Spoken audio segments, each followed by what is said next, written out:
ఏ బాటైనా పర్వాలేదంట, సమయంతో సాగటమే మన సింపుల్ సిద్ధాంతం.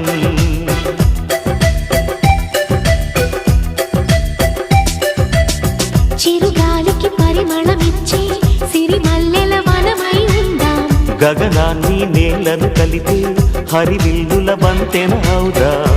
ఆనందం అంటే అర్థం మనమందా, ప్రతి పూట పాటై సాగే హుషారు సరిగమలం. ఎన్నో ఎన్నో రాగాలుండే సంగీతం కాదా, చల్లకి నవ్వుల కేరింత.